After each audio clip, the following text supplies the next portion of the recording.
the OMG hour.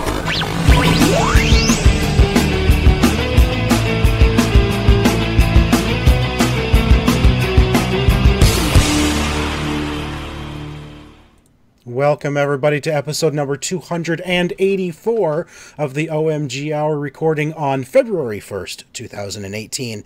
And, of course, I am your host, Sean Evans, otherwise known as Zion Tane. And I'm Jeff, also otherwise known as Zion Tane. Wow, excellent. Excellent. I have also once been called Zion Tane. You were at Starbucks. Yes. Yes. Really? Yeah, you don't remember that story? Who are you for real, No, though? I don't remember what we did last week. I get Yeah, burned that's on that true. all the time. People are like, how could you say that thing to me? And they say that on Twitter, and I'm like, I don't remember what I said. I just say things. I just blah, blah, blah for an hour every week. Don't think about it before, don't think about it after. And that's obvious, too. Very clear. Yeah, that's my way. Do you want to actually introduce yourself, Tico? Oh, yeah. Mr. Second Place. But he didn't introduce himself either, so I think we're even right now. I said I'm Jeff. No. And Yeah. I did. You did. I said my name. I don't know about that. I did, and we can I prove think it on you said YouTube. Jerf. No, I'm watching the live stream right here. I'm waiting for people to come on. I'm going to say hello. There's nobody there right now, but I'm sure they'll show up eventually. They will. They always do. As soon as They always do. As soon as you Yeah. start talking, Jeff, they'll come. So tell us something. Yep. Oh, okay. I can talk. Yeah, you played nothing. Nothing this week. Nothing. And I mean, that's a lie. I played things. It's just nothing worth mentioning. We played The Division together. That was actually fun. Yep. We did do that. That was good times. Started getting back into that. I didn't have a lot of time to play it a lot. What else did I play? That's about it. But however, this week in my off time, I have once again caught the PC building bug. Ooh. So I have been pricing out all the components. I think people are aware on this podcast. We talked about it before. I live in Ontario, work in Quebec, and what that means is that come tax time, I get a huge tax return. Like, it's Wow. stupid how big it is. A very significant portion of my salary comes back to me. Is that I live, like, because top- Quebec takes more from you than Ontario would? Oh yeah, Quebec has crazy high taxes. Oh. They have a lot more Wow. services, but their taxes are a lot higher to pay for those services. So because I work in Quebec, they take that off my paycheck. But then when I do my taxes, they give it all back to me. So I get many thousands of dollars back. It's a lot. It's lucky. It's very significant. Anyway, so I'm going to take a little bit of that, and I'm going to buy a new gaming PC. So I have been back. I've been watching Linus Tech Tips every day. I've been going through all sorts of videos, trying to figure out what's the new hotness. I think I'm going to build an AMD Ryzen system, Ooh. which is sort of Okay. like the new AMD processor. It's just been cleaning up, like really doing really well. And as is typical AMD fashion, the pricing is really good on it. So I'm starting to research now how to actually build a Ryzen PC, and I'm getting excited. Nice. Awesome. So because I don't have a gaming PC right now, I should mention that. I've been getting the itch to play PC games, but I have nothing to play them on. I have a ultra light work notebook thing that I have at home. I gave my gaming PC to Oliver a little while ago because he had to send his gaming PC to his mom. So I'm like, well, I don't want him to have nothing, so I gave it to him. So now I'm looking at that. And I got to tell you right now, I don't know if you're aware of this, but it's a really bad time to try and build a gaming PC because of all the Bitcoin mining that's going on. Graphics card prices are at an all-time ridiculous high. Thankfully, I have a couple of graphics cards. I have a 1060 that is in Oliver's PC now, which I'm going to take back from him, and I'm going to give him, I think I've got a 480, or no, it's a 560 from AMD. Anyway, I've got something else that'll do him just fine. What's Bitcoin got to do with it? I don't understand the whole cryptocurrency thing. I don't know Bitcoin. I don't really understand. Okay. Explain Bitcoin to us, please. I know it's like worth like $1 bajillion or something now, and I and I don't have any. I know that. I don't have but any explain either. it to us. I mean, I don't know a lot about Bitcoin either, but I can tell you that you can just generate Bitcoin by doing. Okay, you remember SETI at home? Yes. That thing where they would send you stuff like space signals, and then you would process them and then send them back. Yeah. Mining Bitcoin is the same principle. So you are given stuff, and then you do some encryption or unencrypted or something. I don't freaking know. Anyway, and then you send it back to them. And so you're using your computer to work for these companies, and then you're generating Bitcoin. But like it turns out as a payment type thing. As a payment thing, yeah. Okay. So I'm really generalizing this. Somebody on the podcast is going to yell at me, but anyway, the point is, it works a lot like SETI at home.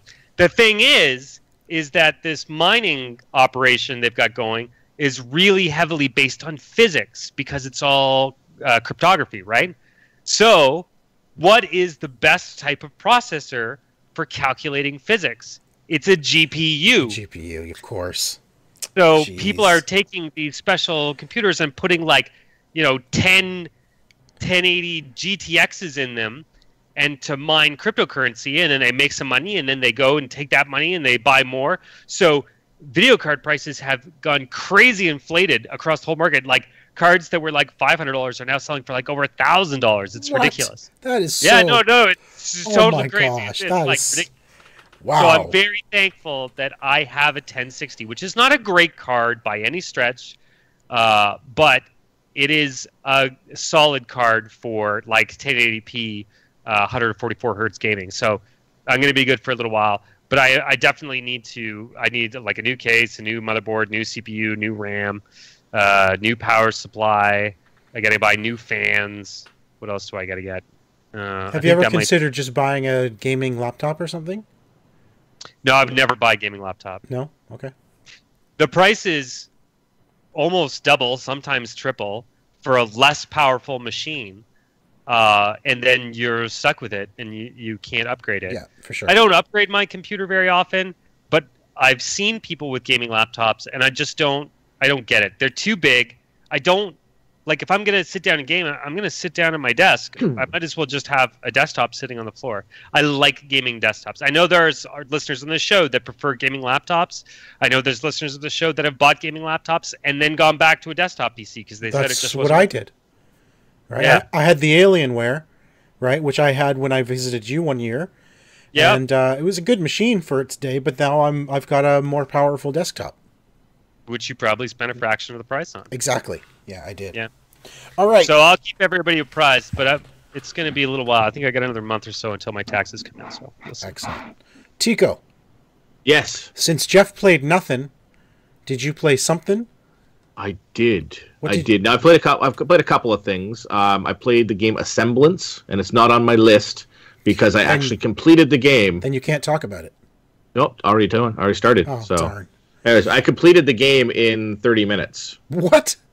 Yeah. So I completed the game, full 1,000 gamer score in 30 minutes. So that's, barely enough time for me to usually grab What footage is it? from. It's a walking simulator. Oh, okay. And it's a very, very short walking simulator. Wow. So, yeah, I mean, it was okay, but it's not worth the $8 or something like that it's selling for on the store. I also played some Assassin's Creed Origins, and I have finished the game. That is incredible. 100% gamer score, full 1,000 in the main game, and the full gamer score for the Hidden Ones DLC. 100%. So everything done. Now, have you 100%ed any other Assassin's Creed games? This is the first Assassin's Creed game I have ever done this way. It's the second Ubisoft title that I've done the 100%. The other one being Far Cry Primal. Oh, wow. But nice. But those are the only two Ubisoft titles. Like, usually it's the small little games or something like that. You get the 100%, but there's usually something sticking there that's like, kill 10 million enemies or something like that. But this one here, I sort of buckled down and went through and got the full thing. Because some of those achievements are ones that I don't even know if I want to do. Like, defeat all the gladiators, like in the gladiator ring, and then go to the that actually is fun. That one actually is fun. Really? And it's not that hard. Well, what about the races? Chariot races suck. Yeah, right. Chariot race, but you just have to win one race. You just have to win one race, and that you don't have. It's not. You don't have to win the whole tournament. You just have to, I think, win it's one okay race. Then. It's all right then. Yeah, I did find. I do think when looking through the list, this is the first Assassin's Creed. I can't even speak tonight. This is the first Assassin's Creed game that seems doable 100%. All the others seem like there's a bunch of achievements that's like I'm not even gonna try. You know, find 10 million feathers. You know, play for like 89 hours or whatever it is. Like, there's a lot of them that have a lot of these really, really grindy achievements, and this one has a couple of them that are grindy-ish, but not as terrible as the previous one. So yeah, exactly. Well, that's awesome, 100%. And speaking of 100% achievement, I also 100%ed a game this week, and that is the Invisible Hours on PSVR that I spoke about last week. Finished it. Finished the story. Went back through a couple of areas just to finish up the achievements that were there. A lot of the hidden ones I just looked up. Well, what is it? What do I need to do? Okay, I need to do that. Okay, so I go in to do it. But still, what a fantastic VR experience. The whole thing from start to finish. I just had an enormously wonderful time in the Invisible Hours. Again, like I said last week, one of the best PSVR experiences I've had to date. I wish there were more games like this. It is so well done. How long did that take you? I would say I was probably playing it for a good 6 to 8 hours, at least. It's not bad. You know, probably about that. I would say 6 to 8 hours total. And it was one of those experiences that once you're in it, you don't realize that you've just been playing this game for over 2 hours, because it's so enthralling. You're enjoying the story, and the story goes in a direction I did not see coming. Let me tell you, I will not ruin it at all. But it was like, was it the butler? It was. I'm not telling you who it was. Ask if it was the butler. It was totally the butler. You can see. He's got to tell. It's not. He's shocked. He's totally shocked by the fact that it was the butler. Didn't see that coming at all. The writing is great. The acting is superb. The whole story is amazing. Like, it just, you will be, when you figure out who actually done it, it was like, and how it was done, you're like, okay, that was cool. Okay, I get it. Yep. This is not where I expected it to go, though, but that was cool. Really, really well done. Seriously, you got to check it out. And this week I was fortunate enough to play 2 brand new games. In fact, one of them is not even out until, I believe, next week. Shadow of the Colossus is coming for the PS4, and this is the completely not just remastered, but it's like a remake of Shadow of the Colossus. Now, the thing about Shadow of the Colossus, this was a PS2 game, and then there was an HD version for PS3. Was there? Yeah. I don't remember that. Yeah. No, I was digital, I think. Yeah, I think so.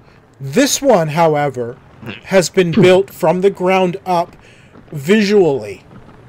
The reason I say visually is because the actions, the camera, the controls, everything about it were untouched. Okay? So this is as if they've taken the PS2 game and shoved it into a way prettier and more detailed body. Okay. Sean, before you say anything more, I want to tell you something.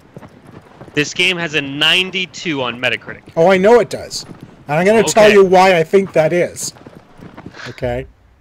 I did not like this game. Let me put it up front. I did not like this game at all. Okay? Nobody can call us Sony fanboys now. Screw this game. This game looks stupid. I don't get it at all. I still don't get it. Okay, so the game is basically there are 16 Colossi. Okay. And you have to defeat them. That's it. You have to stab them in their weak spot. There's no spoilers anymore. You have to climb these things like you're climbing a wall in Tomb Raider and stab them in their weak spot. And that is the game. That is literally it. And it's over this huge sprawling land that has no life to it except the vegetation and the surroundings. There's no people, there's no buildings, there's nothing. It's just this huge open area, barren, you know. Don't get me wrong, it is a gorgeous game. What they've done with it, for those watching the video, you can see the fur on the animals looks incredible. Okay? Everything about the game looks incredible. But the controls, I've said it so many times. I said it about Red Dead Redemption, the original. The controls don't hold up to today's standards. That's still the same here. I don't feel like the controls, because it is literally the same game you played on the PS2. Okay? It's just way, way prettier. But it is the same game, for all intents and purposes. They didn't update the controls. They didn't fix controls or camera angles. When I'm riding the horse through this huge open land, what do you want to do when it's a gorgeous area? You want to look around, right? Well, I spin the camera around to look at things, and what does the camera do? It goes, nope, and goes right back to where it was before. Really? Right? Those ones, yeah, I'm not a fan of those ones. It's honestly, the camera is, I'm constantly wanting to move the camera to look around while I'm riding the horse, and the camera just, when I let go of it, it fights you. It's when the camera fights you. The camera is constantly fighting me. When all I want to do is look at this gorgeous world. The 17th boss is the camera. Yeah, exactly. There you go. And the controls riding when you jump on a horse, what do you want to do to ride it? Typically, what would be your instinct to direct a horse? Push forward on the control stick, right? Sure. No. Yeah. You have to tap the triangle button to get the horse to start moving. Triangle? Yeah. Okay. I mean, I'm seriously, the controls are so dated.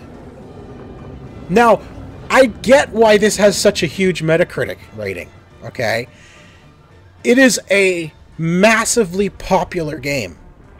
Massively popular. People love it. That rating is based on how beautiful the upgrade has been. It's in full 4K, and you can tell it's absolutely gorgeous. Okay, everything about it is beautiful. But they're also remembering how much fun they had with the original game. That's the thing, is they're happy about the one that they played back in... It's nostalgia. Yeah. Oh, yeah. Absolutely. This game is living on nostalgia. If this game was released today, for the first time ever, with these controls, it would not be getting a 92 average. Okay? Now, this is coming from... I have never played the original. Okay? I've never... I am jumping into this for the first time, learning the controls for the first time, and they are horrendous. If they had... If they had also updated the end... Like, made it actually a modern version of the game, I'd probably enjoy it. But I don't, because I feel like I'm fighting the controls all the time. Yeah, like imagine something like this with Tomb Raider controls, where you're fighting these monsters having to climb with like Tomb Raider controls. I think that would probably have been a lot better for it. Yeah. And the camera angle, because it's such a gorgeous open world, I want to look around. The camera angle is kind of down on an isometric view, so you can't see anything around you. It's kind of above you looking down, instead of behind you looking out, so you can see this gorgeous world they've created. Oh, okay. Yeah. That is very old school. Exactly. Yeah. That's what I'm talking about. Very old school. Yeah, this is a modern looking game in an old school, with an old school heart. Yeah. You know? And that is personally what takes away from it for me. Now, if you loved the original Shadow of the Colossus, you're going to be over the moon with this, honestly. But this is not a game for a newcomer to this series, because it doesn't feel like a modern game.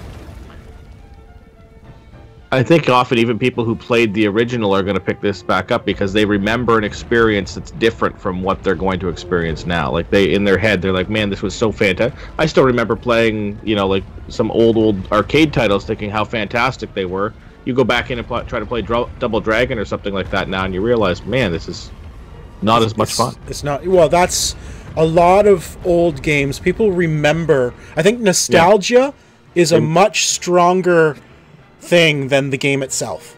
Nostalgia always makes a game seem better than it was. And I personally think that's the case with Shadow of the Colossus. I don't know why this particular game needed this this upgrade. I don't know. I don't get it. Honestly, I don't. Fair. And the next game I got, this is from Cartoon Network. This is based on a cartoon on the Cartoon Network called OKKO, Let's Be Heroes. This is kind of, it's like playing like the South Park game where it looks exactly like the cartoon itself, you know. Yeah. So this is a real cartoon? Yeah, this is a real cartoon on Cartoon Network. Okay. But what they've basically made is a sort of, it's a semi-RPG. There's quests, there's fetch quests, and then there's fighting sequences where it's basically a brawler. It's just a side-scrolling brawler with very few controls. You know, it's just your typical jump, punch, then there's uppercut and low cut, whatever, right?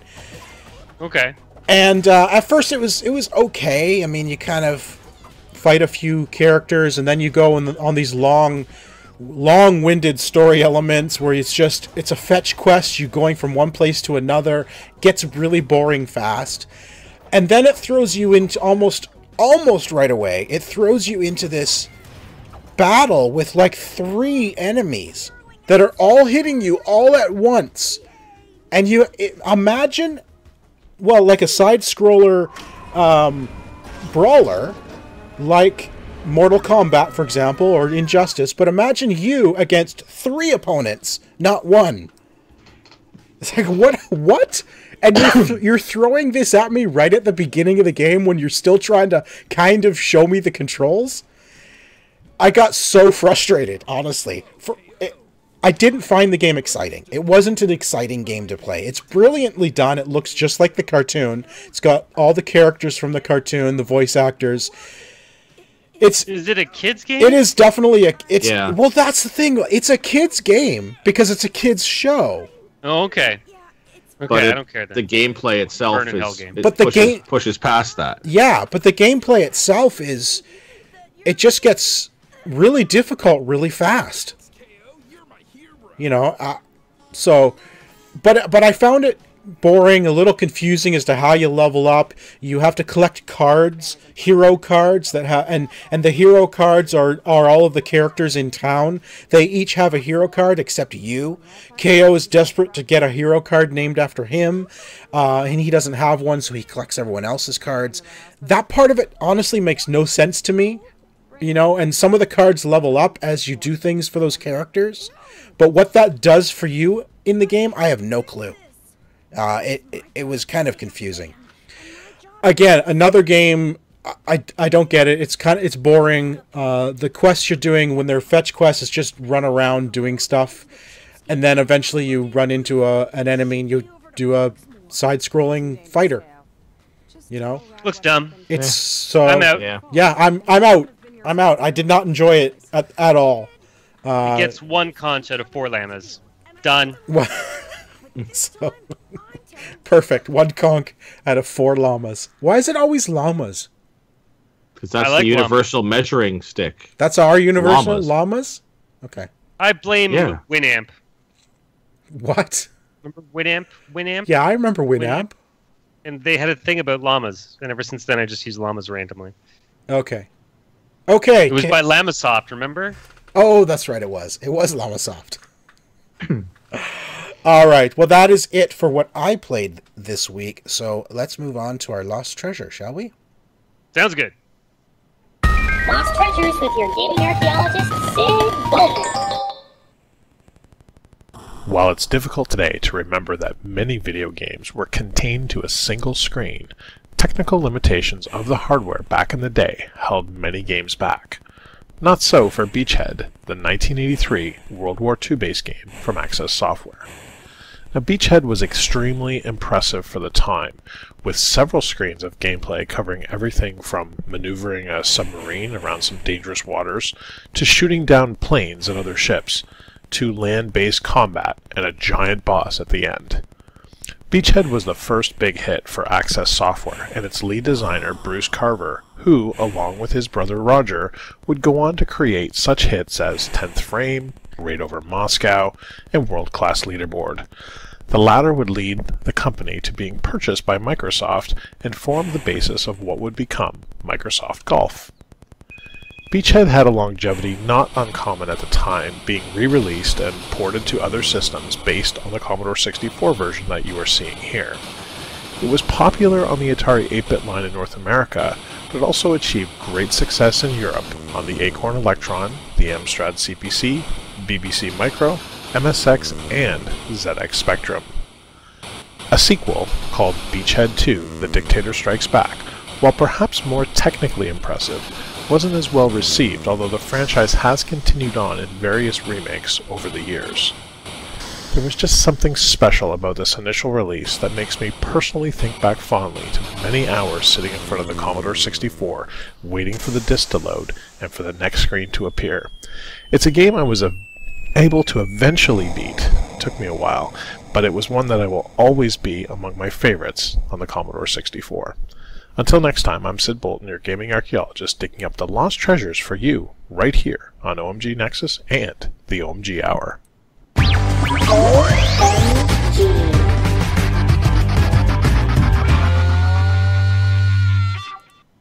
Okay, which one of you didn't turn their phone off?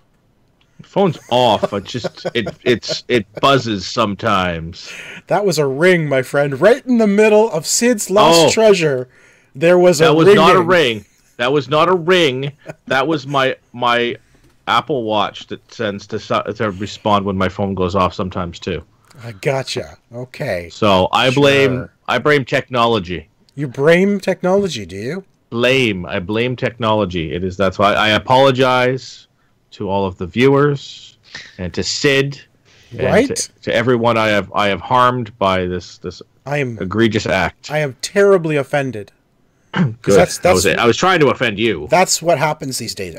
You just have to be offended, right?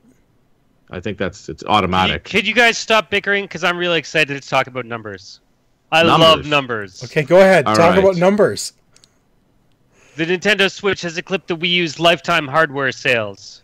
Yes, at numbers. 13.56 million units. That's exciting. That's the Wii U. Well, no, that's the Wii U. The Wii U sold 13. Yeah, in its lifetime. The Switch has now sold 14.86 million units, which is beyond their 1 year goal already. Yeah. Mm-hmm. They still have a month and a bit. They've still got, exactly. They've still got a month to go. And they wanted to hit 14 million by March of this year. They've almost hit 15 million. Yep. Which means they're getting into PlayStation Vita territory, which has been out for like 40 years. 40. So that's pretty incredible. Now, when we compare that to other Nintendo hardware, the original Wii sold 101 million units over its lifetime. Mm-hmm. But if we look at things like the Nintendo, let's go back to the original NES, 61 million units. Super NES, 49 million. Nintendo 64 was only 32 million units in its lifetime. So they're almost half what Nintendo 64 did. Because the 64 got crushed by the PS2, which 160 million, something like that. Yeah. GameCube, only 21.7 million units of GameCube. Also crushed by PS2, yeah. And then, and then we're at the Wii, which was 101 million units. The Wii was a fluke. Right? I count that as an accidental sales. I equivalent the Wii with like a Furby. Like it was the hot item for 1 year. Yeah. And a million people bought it.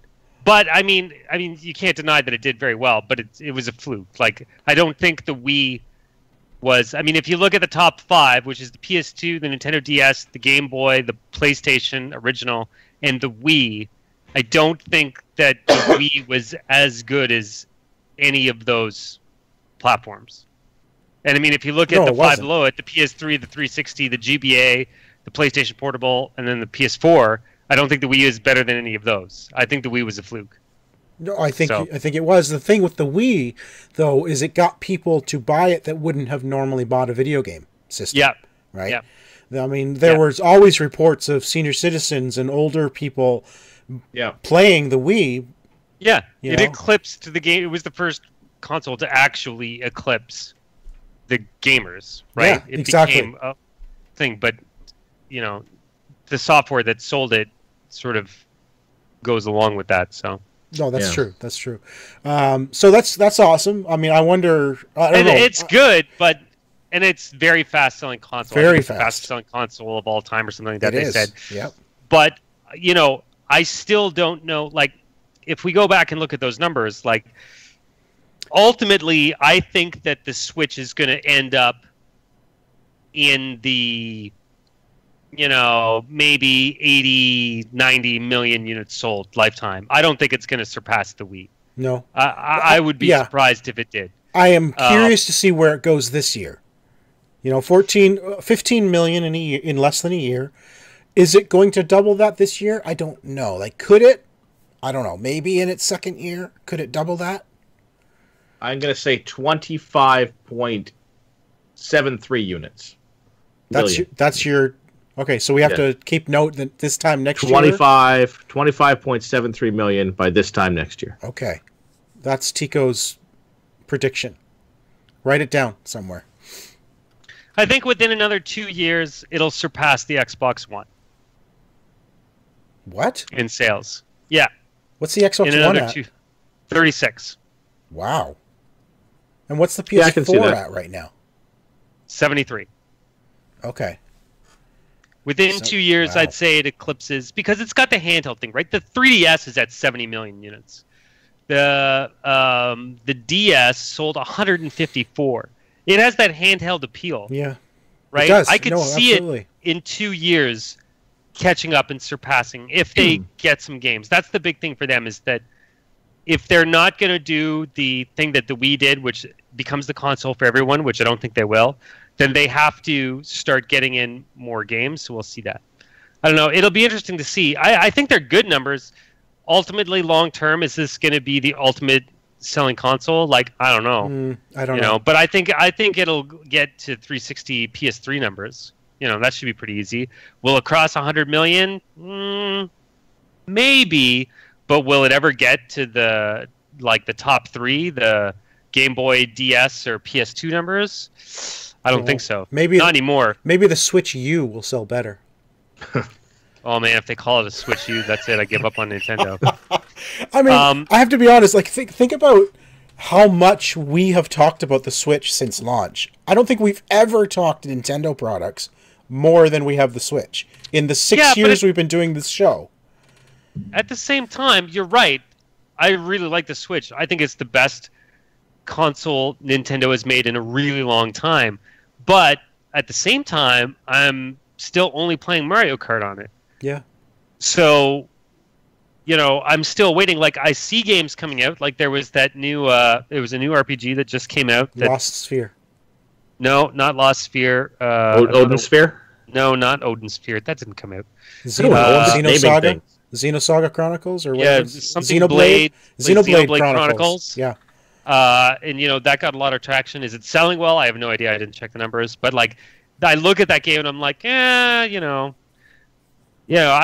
that an RPG for me? It looks a little too wonky. There's a lot of people saying that we're getting into like the return of the Japanese game with like games like Xenoblade Chronicles and games like Shadow of the Colossus and all that stuff. And I'm like, well, I don't know if those games still have mass appeal, and I think we need to have more mass appeal games on there if it's going to get into the surpass 100 million. But I'll tell you, the way their sales numbers are going right now, they're going to be taken seriously by the publishers.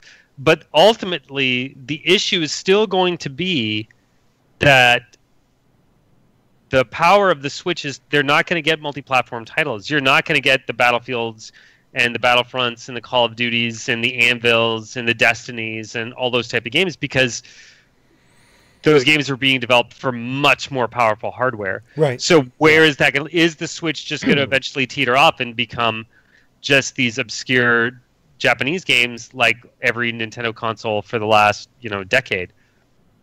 That is still a really strong possibility. Yeah, because we haven't really seen any of the top publishers, the Ubisoft. We've seen one game from Ubisoft, I think, which is the Mario game.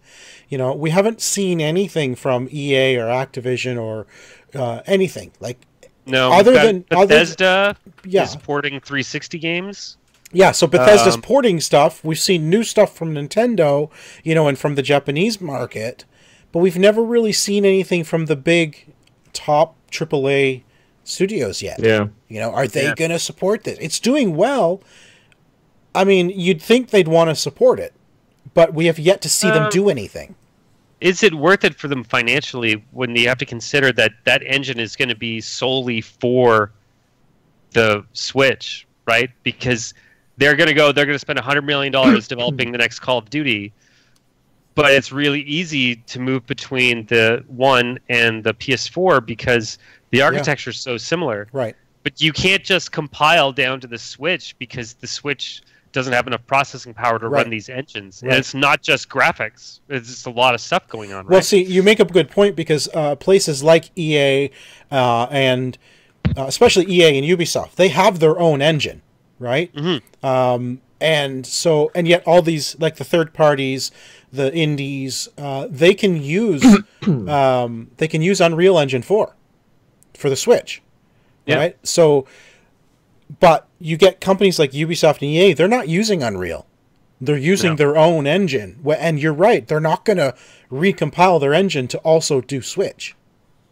No. The games just won't work. Right. That's like trying to run, Battlefield 1 on an old 486. Like, that's a really bad comparison. I'm sorry, Nintendo fans, but there's just not enough power there, right? The game, you design a game based on the available power you know you'll have. And what is the alternative? That all games are designed for the Switch? Like, that's not going to make anybody happy either. So no. It'll be interesting to see what happens. Yeah. Can I take a second to talk about something else? Yeah. Do you guys know that the top 10 best-selling games of all time, actually, the top 14 best-selling games of all time, are all Nintendo games? Seriously. Number one, guess what the best-selling game of all time is? Of all time? Super Mario Brothers, or Super Mario World. Nope. Wait. Legend of Zelda. Wii Sports. People actually bought that. It came with the system. Does that count? That's why it came, because it came with the system. Number two, Super Mario Brothers. Another system game. Mario Kart Wii Sports Resort did not come with a system. No. Pokemon Red, Green, Blue, Tetris, the new Super Mario Brothers, Wii Play, new Super Mario Brothers Wii, and Duck Hunt. Those are the top 10. You got to go all the way to number 15 before you reach a game from another company, and it's a Microsoft title. Anybody want to take a guess? Halo. 15? Yeah. Nope. Wait, not Halo? It's wait. Microsoft title. Made by Microsoft. Exclusive. Exclusive to what? Xbox 360. Exclusive to Xbox 360? No, Gears wasn't Microsoft. Viva Pinata. Connected Ventures. Oh, come on. Okay, so these don't Are actually you count. freaking serious? All right, what so these list don't count is because this? these are all pack-ins. This is VG charts. Every single one of these games, these are all pack. Like, I think how many of those? 9 of them were pack-ins. Number 17, which is the first publisher, is Grand Theft Auto San Andreas, then GTA 5, and then more Nintendo stuff. Yeah, that list doesn't count. Yeah. You can't count pack-ins. People didn't actually buy the game. Then Mario Kart Wii is the best-selling Nintendo game, or best-selling game of all time. Okay. And then followed by Wii Sports Resort. But wasn't Mario Kart packed in with the Wii at one point, Chico? Not enough to say that made a difference in that. Okay. It was sold separately. All right. Wii Sports was only available in the pack, and they never sold that separately. You're right. Exactly. That's what Wii Sports 2 was. Same thing with Connected Ventures. That was only a pack-in. That was never only available. See, I didn't know that because I got a Connect. That was back when I was a Xbox MVP, and I got a Connect in a brown cardboard box, and it didn't come with any software, so I never played. I never played Connected Ventures. I didn't actually know that was a pack-in. Yeah, that was a pack-in. That was their. that was basically their Wii Sports moment. This is a bunch of mini games that you can use the camera for. I wonder if I can find the best-selling Microsoft game. No, it's not even. The first best-selling Sony game is Gran Turismo 4 at number 50. It is. Wow. Oh wait, no. Halo 3 is at 47. Wow. That was a damn good game, Halo 3. All right, give us that. Anyway, moving on. Give us that link, and we'll put it in the show notes. Okay. So, did you guys see this week that Elon Musk was selling a flamethrower? Pre-orders only. Pre-orders, and they've already sold out. $500 for flamethrower. I did not see this. Why apparently, Borderlands tweeted him. Was it Randy Pitchford? Is that right? Yes. He tweeted to Elon, said, "Hey Elon, we want to put your flamethrower in the next Borderlands game." So, I want one of those for doing my driveway in the winter. Hey, stop stealing my post, because I said that and you read it. Yes. Did I? I don't think I read your post. I have been saying for years, why don't we just have flamethrowers to shovel the snow? I just want there's the snow gone, done. Yeah. I mean, that'd be so much better. So my method doesn't work that well of getting hot water in a bucket and just throwing it out in the driveway. That would just freeze. No, that would eventually, but the snow goes down and then it's the ice and then you toss some salt on top of that. That's called making a skating rink. Actually, no. If you toss salt on top of it, it doesn't freeze, and then you have a driveway where you don't have to worry about the shoveling. So, just saying, it's not very effective. I still wanted. The problem is there was no way I could pre-order a flamethrower to be shipped to Canada. Can you imagine what would happen if I shipped a flamethrower into this country? Oh, it won't come to this country. That's one of those things. You'll go to do it, they'll be like, yeah, we don't ship to Canada. No, I know. They wouldn't. Just the States, because they need things like flamethrowers, because that's going to turn out well. So apparently the flamethrower is legal because it's less... Get this. It's legal because the flame is less than 10 feet. Oh, God. From what I've seen of it, it's not very big. It's only like, I don't know, maybe a foot, maybe 2 feet, not even, right? It's not this massive flamethrower. But make for a flamethrower to be legal, it has to be less than a 10-foot flame. I think what's far more exciting about this is that it's now confirmed that Borderlands 3 has flamethrowers. Right? Yeah. Exactly. So Randy, which is not an arch type of weapons that was ever in the game before. So no, that makes me happy. So Randy Pitchford, he basically said, "Hey Elon, we want to put your flamethrower in the next Borderlands. Let's talk." And Elon's like, "Cool, okay." So Borderlands 3, that is a game we forgot to talk about at the beginning of the year because we haven't really heard much about it. Because it's not going to come out in 2018. That's why it's going to be a 2019 deal. That's true. I know. Yeah. They've talked about it for a while now. Well, I imagine we'll see it at E3. I'm hoping we see something at E3. We'll see some details, but that's not coming out till 2019, 2020. No. They don't do... Take-Two does not do the whole, show off the game and then release it 3 months later. That tends to be a Bethesda exclusive move, unfortunately. It took them 10 years to put out Duke Nukem, so... That wasn't... I'm aware it wasn't them. You guys know that I have stuff in that game, right? Yes. That game has my 360 button packs in it. We are all very familiar with the story. I am part of Duke Nukem! I know, but there could be new people listening that need to know that I'm all out of gum or something. I don't remember. You're taking names and chewing gum and you're all out of gum? Yes. All right, let's move on. So we were talking about this. We want new controllers for our VR for Sony. Well, apparently somebody has found a patent that Sony has put through for new controllers. It's got diagrams for new controllers that has exactly what we want on it. It's got a thumbstick. It's got some kind of a strap. I don't know if it's solid or an actual strap that goes around your hand while you're holding it, because where your fingers would be wrapped around, so not your trigger finger, because your index finger will be on a trigger, but your other three fingers wrapping around it will each be on these motion sensors that will move and give you tactile feedback for each finger, right? And it will know when you've lifted your finger off of it. Right, so obviously adding more capability into VR, knowing exactly actually where your fingers are, as well as where the controller itself is. So this looks kind of cool. There's not a whole lot of detail except somebody found the patent and the diagrams for it. But it looks really cool, and I really hope this is something we see soon. Yeah. I imagine that I'm really hoping we get new motion controllers. But I mean, we all complain about it, but at the same time, Sony must be working on it. Like, has to be. There was never a doubt in my mind that they weren't actually redesigning their motion controllers because their motion controllers are so garbage. Right. And if they are really, like, I'd love to see these this year, you know? Problem with a reason to use them. Problem is, these don't have the light thing on it. Okay, so these controllers would require a new headset display, with a new kind of tracking. Because these it could be IR.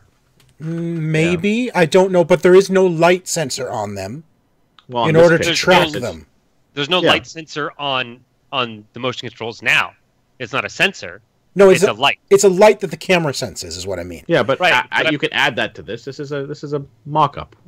I'm saying if they used IR, they could do it with this exactly. Or that's exactly right. They could just add a light on there somewhere. Or that whole thing could be a light between the trigger and the buttons. That could be a light.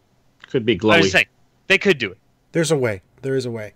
Where there's a will. I like the fact that it's got that tactile feedback for your hands and your fingers, so they can add extra stuff into VR. When you pick things up, they could make it so you actually feel like you've picked things up. Yeah, that's really cool. Damn it. I was gonna look at the patent, see if they mentioned anything about light, but go figure. It's in Japanese. Of course it is. Being filed with the Japanese patent office. You don't speak Japanese? You know what? Believe it or not, I don't. What? I'm disappointed. I'm offended. For sure. Can you learn it for next week? Wait. I have Google Translate. Translate this page. Oh my gosh. Are you going to translate it live on the air right now? I want to know what 31 is. 31 looks like a thing. 31? Oh, you're looking at the diagram. Is that the circle on the top there? Is that what you're... No, I'm looking at a thing. Okay. This is really good radio.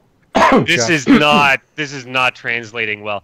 Schematic diagram showing a configuration of a mobile device of the fourth embodiment. Oh, wow. Well, that sounds very... That's very. I think we need to move lawnmower, it on, man. Yeah, seriously. I think I'm out of material. All right. Well, you know who else is out of material? EA is out of Anthem material for this year. That was a really bad segue. I think once we announced that it would be delayed on our preview show, they figured, okay, well, we can get away with this, and they just decided to bump it anyways. Yeah, we totally said Anthem wouldn't be this year, and Jeff was like, no, that's not what EA does. EA releases anyway. They don't miss deadlines. They'll just patch it after it's released. I'm Jeff. Did I say that? I don't remember saying exactly that. Like that, even with the hand motions. That was dead on. I don't remember saying that, and I do believe that Jeff, I would not have said that, but I could have said that. You don't remember what you said yesterday to someone. I don't remember what I said at the beginning of the show, other than I said something about not remembering what I say. There you go. So yeah. Anthem has been delayed until 2019. They're saying fiscal quarter 4 of fiscal year 19, which is basically next spring. Yeah, okay. That's a pretty standard, actually, BioWare release area. Yeah, that's good for their first delay. Exactly. That's their first delay. Yeah, they're right on schedule to announce their second delay in December. And push it out till June, I think. Yeah. No, they'll push it out another year or something. I don't know. It won't be out when they say. That leaves this year really low on good games to play. Well, we know that Rockstar just finally gave a date to Red Dead 2, October 26th. Yep. So that was announced today. Finally. That's been delayed twice because it was originally supposed to be end of last year, then spring, and now they've delayed it but given us a date this time. Yeah. October. So that's coming. Yeah, I know. And let's keep in mind, that's Rockstar too, eh? Yes. They love to push back dates. I know they do. I don't believe nothing. Right? Until the game is in my hand, then I'll believe you. Right? And even then, somebody from Rockstar could show up and say, sorry, we're going to need this back for a little bit. Yeah. All right, gents, I have a question for you. Okay. Done. Okay, so give you a little history, and this is for both of you, and this is also for the listeners. I would love your feedback on this. My nephew, he was, I guess for Christmas, his mom got him an Xbox One, so he gifted his Xbox 360 to my dad, a 72-year-old man who's never played video games before. He gifted his Xbox 360 and gave him Skyrim, of all games, to someone who's never played video games. All right, so when you said senior citizen, I thought you were looking for games for yourself to play. Thanks. Thanks, Tico. I also put has no video gaming experience. That would not be me. So, I want to know, my dad is finding he doesn't have good hand-eye coordination. He's never played with a controller. It's foreign to him. It takes a while to learn how to use a gamepad. Exactly. Yeah. So here's my question. Does. On an Xbox 360, what would be a good game to recommend that could help him learn the controls and actually get used to using them? What would be, like, not a difficult game, but something that would give him that sort of training on a controller? Do you have any thoughts on what would be good for that? So any of the Telltale games would be probably a good start because they're sort of story-driven. They're not like a difficulty-based game. So he'd be able to play that, get an idea of story while still moving around a little bit. But they have real-time controls on them. You have to know the buttons and press them really fast. But that's how you learn them. But you can do that a couple of times. It fails. It pops you back out. You do it again. And also you know with you have timed responses as well, right? You don't always have to respawn. Sometimes silence is an option, if you remember. Oh, I know. But I guarantee you, he would never respond in time. Lego stuff is good too. Actually, that's not a bad idea. The Lego games wouldn't be hard. They don't really punish you for failing. No, that they don't. Not sure if he'd be into Lego though. That's Lego Pirates of the Caribbean or something like that might be fun. Lego Batman. I don't know what his Indiana Jones actually. He Lego Indiana Jones. All Lego games are awful. So why would you give him a bad game? Because Lego games. And are everybody awesome. that likes awesome. Lego games is also awful. Yeah, I'm a terrible human being. I'm aware. Jeff, I'm offended. Yeah. Jeff, why? You've offended me.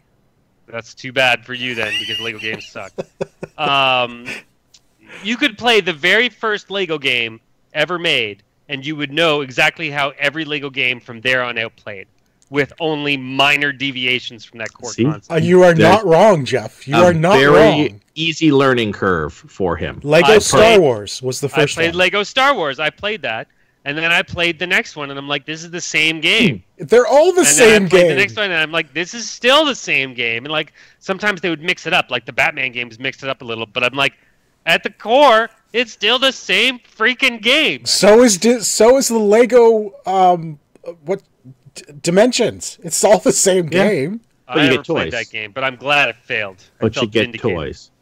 How about stuff like CSI or NCIS? Those sort of point-and-click adventures. I didn't even think of those ones. Yeah, so I was thinking what about a platform? Is there any good platforms on the 360 that would be good for someone to learn controls? That just sort of jumping and think Mario style platformer. I don't think 360 does 360 have anything like that. They do. Yeah. Nothing's popping in my head immediately. Like Banjo-Kazooie.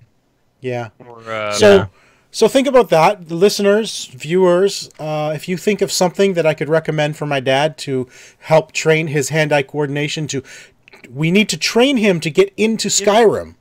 You know what game I trained on? Halo. Seriously? And I know that's going to be just crazy, but I could never play a first-person shooter on a console until I played Halo, and then Halo had such amazing controls, and they spent so much time getting it right that I just managed to figure it out. But Halo sucks, and anyone who likes it... I didn't say that it was a good game. It's the best game. It's not the best game. I'm not really sure if it even holds up. But it was a good game at the time. Halo. Halo was the one that did it for me. Well, they've got the 10th anniversary run for 360, right? Yeah. I think so. Or the Master Chief Collection. Was that on 360 or Xbox One? No, that was Xbox One. Xbox One. Right. Okay. I installed that yesterday. I turned my Xbox One on for the first time, saw the new UI, said, "Oh my God, this is the ugliest thing I have ever witnessed in my life." Right? Why can Microsoft not get this right? But I did tweak it. They do let you customize it a lot more than Sony does, thank goodness. And then I managed to get it looking okay.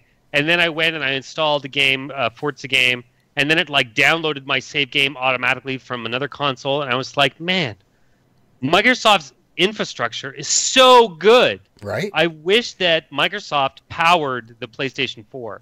Yes. Because their software is so good and everything they do is so good. Microsoft just needs a good UI designer. They do. They really do. You know what I can't stand is the stupid glow they've put around the buttons now. Yeah, it's very glowy. Around the buttons? We don't have time for me to go on. When you select something, Tico, the button you're about to select is glowing in your theme's color. Yeah. It's a big glow around the button. It's so annoying. A huge glow. Huge glow, yeah. Yeah. Yeah. So I hate it. Yeah. I hate it. Okay. I think that's pretty much it. There's one other thing here I was going to talk about. I guess we got like 4 minutes.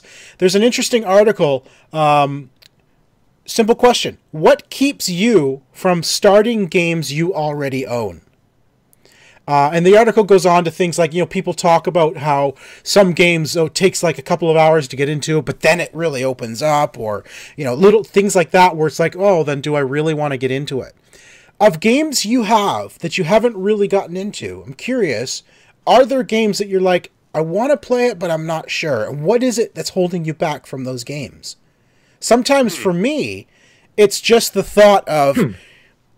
from what I've seen of the game, from some clips, from what I think the game is, I think it's just going to be frustrating or like super difficult, and I don't even want to try it. Like that's most of the. Sorry, go ahead, Sean. Yeah, no. Sometimes that's what will keep me from starting a game is the thought that the game is like going to just be really difficult and frustrate me to no end.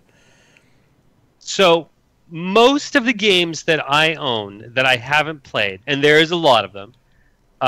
On the console, they're games with the gold or PlayStation Plus games where I get them because they're given to me. They're there. Subscription. Right. Yeah. And I just look at them and I go, this is stupid. Like most of the time I won't even acquire them anymore because I'm like, I don't even need this and like cluttering up my library. You don't even need it. Yeah, exactly. By the way, we haven't done the PlayStation 4 games for February. No, we didn't. Yeah, I don't think we've done the X. I don't think we did the Xbox either. We did the Xbox ones, I think, without you. Yeah. Oh, well, that's why. That's why. Not for February. So now, so most of those games, we did do them for February. No, we didn't. I'm pretty sure. Anyway, it doesn't matter. We can do them next week after everybody's already played them and they already know. So they're just garbage. Now, if I get a lot of the other games that I've played only a little bit. Are games that have been gifted to us not gifted to us, but like sent to us by publishers. Right. I got a lot of games like that where I'm like, I got to play this for the show so I can learn it, and then I never go back to it because either I didn't like the game, or there was another game that I was playing, or another publisher sent in another game, and okay, now I got to play this game. So that happens. On the PC, I own a lot of games in Steam that came in bundles that I have never played. I don't even know what they are. I don't even know if they'll run on my thing. I do not buy games personally that I know I'm not going to play. I used to, and I ended up with a huge shelf of games that I didn't play or that I only played a little bit. This is why I started that whole policy about like I'm only spending money on games I know I am going to finish. Right. If I don't think I'm going to finish it, I don't even buy it. I'll just play something in my library. God knows I've got enough games in there that probably are good, like The Witcher. I need to go back and I need to play The Witcher. You do. I do, apparently. Yes, you do. Tico, how about yourself? Do you have games that... Oh, yeah. I press a lot of buttons, so I have a lot of games. It happens. But for me, what ends up happening is I look at a game, it's like, this looks like a really good game. I want to play it.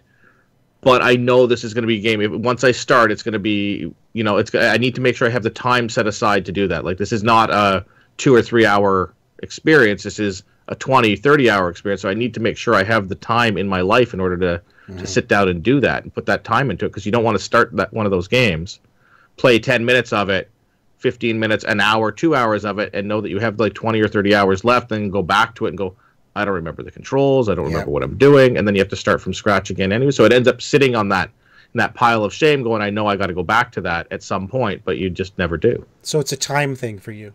For me, it's a time thing. With getting peace and quiet for long enough to actually play games is not always something that can happen. For me, a lot of time, too, is I'm really tired. And sometimes I don't know what I want to play. So I'm like, I go through and I'm like, maybe I should try something new. But then at the same time, I'm like, but I don't want to be bored. I'm afraid fall asleep. I'm afraid of being bored because usually games sometimes are slow to start and you got to learn it. And it's like, I don't think I want to go through that right now. And then I just never start it. I want to go back to something I'm in the middle of because I know what I'm doing. Mm-hmm. And so I find a lot of games I've got that I haven't started is because of that. It's like I can't be bothered starting at the beginning of something I don't know and I'm not really excited for. So because I feel like my mind's going to tell me, oh, you're just going to be bored, or it's going to be too hard. Don't do it. Anyway, curious listeners' thoughts. If there are games that you have not started, why don't you start them? What are your reasons for... do it already. What keeps you from starting your games that you've got on your backlog? Anyway, that is it for episode number 284. And Tico, you're going to take us out. With all of this stuff. All right, you can follow me on Twitter at Mr. Second Place. Our gaming archaeologist is Sid Bolton. That's Sid with a Y. You can follow him on Twitter at Sid Bolton. Show notes can be found at omgnexus.com. You can follow that on Twitter at omgnexus. You can follow the show on Twitter at the OMG Hour, and make sure you like, subscribe, and comment. And of course, I am Ziantane, and that is Xiantayne. And I'm Jeff. You can follow me on Twitter at CynicSSINN. Ciao. IX. Oh, finger guns. You haven't done that in a while. I do that every week. Seriously, how every does week. that fit I've never into the missed Twitter a week. thing? See if you can add an emoji for finger guns into your Twitter handle. No, I'm going to shut down Twitter. I'm done with Twitter. I can't. I try, but I'm done. I'm done. I might be done with Facebook soon, too. And we're done. So we'll be back again next week. Good night, everybody. Bye, guys.